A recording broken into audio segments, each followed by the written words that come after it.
就需要做饭的时候，我都信心满满，我可以，没有问题，打开一点很 easy 啊。知道之后他们夸赞你，你就会觉得哇，我好开心，好满意，比较舒适。再加上我是重庆的，就比较适应这种。也习惯了。火锅、小面、烤鱼。哇，你是重庆的，好好吃啊！探班100个剧组，今天我们聊的是花开锦绣，然后现在欢迎我们恩熙。Hello， 腾讯视频的朋友们，大家好，我是演员曾恩熙，在《花开锦绣》里面饰演的角色是傅庭云。跟我们分享一下傅庭云是一个怎样的角色呢？非常的聪慧，很勇敢，很有自己主见跟想法的一个女孩，真正的找寻了自己内心真正所求所想的一个东西。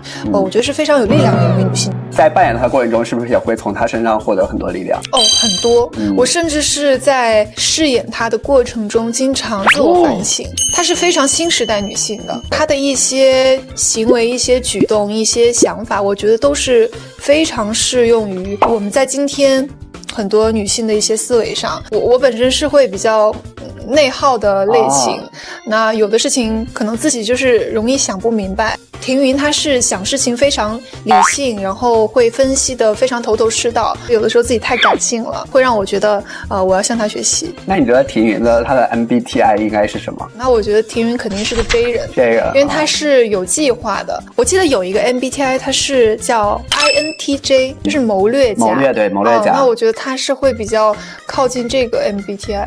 那如果用一种水果来形容庭云的话，你觉得应该是什么？可能石榴会比较贴切于它。为什么呢？我觉得这个外层就像是庭云的盔甲一样，就它的铠甲。就石榴尝起来的味道是酸甜的嘛，就如果你不吐掉那个籽的话，它是会有苦涩的感觉在的。我觉得就跟它的人生一样，就是前期可能有会比较甜蜜的东西，到后面你又会觉得酸涩。那其实跟它后期很多回了京城之后遭遇，然后包括人生里面的，就是有很多这种苦涩的地方，那也会有一丝回甘。我觉得这个水果是比较层次比较丰富的吧，很适用于它。那刚刚也说到，他是一个很有力量感，然后人生经历很丰富的角色嘛。其实现在你还是很小，有点超出你实际的年龄。那如何走进这个角色内心呢？那这些可能对我来说都是我没有经历过的人生课题。那我的办法就是询问。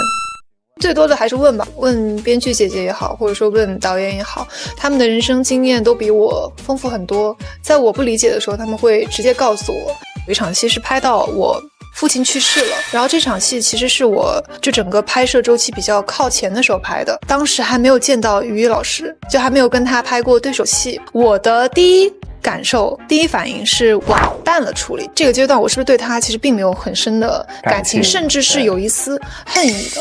他们当时对我的要求就是希望我在那一场戏里能把我的情绪最大化，还是难过的，甚至就觉得这毕竟是我的父亲。这两个版本都演了一遍。后来是直到我跟我爹拍了那第一场戏之后，我就一下懂了他们说的那个情感。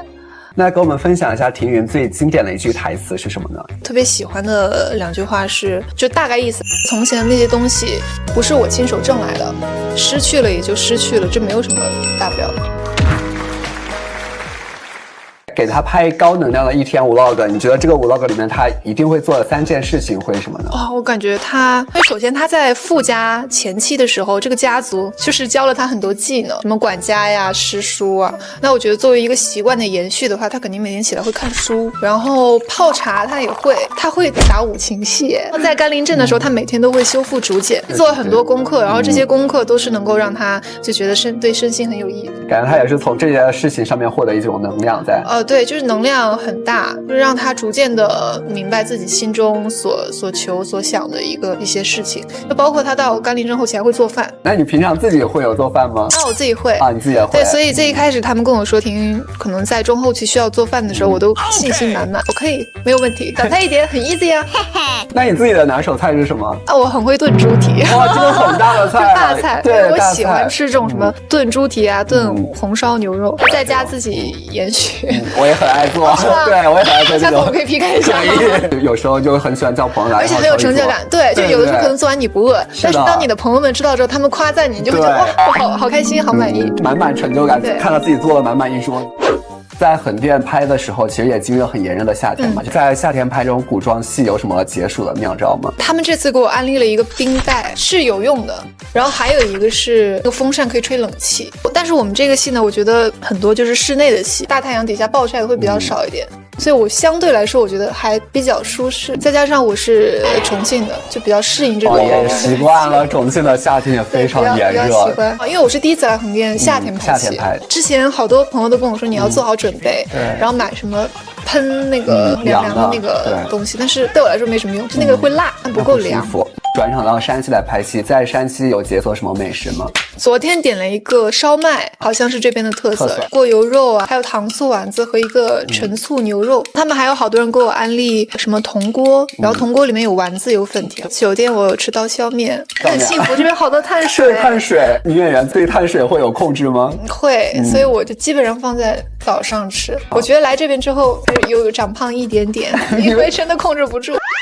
重生之如果邓恩熙成为了傅庭云，然后你想改变他什么命运呢？如果是要改变的话，我还是不太想他去经历丧母之痛吧。这个是我在看整个剧本的时候觉得最痛心最难受的地方。傅庭云来到现代的话，然后邓恩熙为他安排一日游，你想带他去做点什么呢？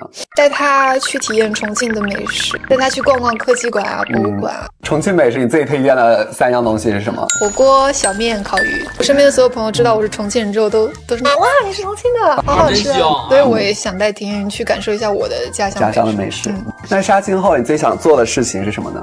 如果有机会的话，就旅游休息一下，然后再迎接下一个工作。我一直很想去新疆。新疆。小的时候去过，拍戏的时候去过，所以当时就被新疆的美景给震撼到了，就这么多年一直很想再去一次。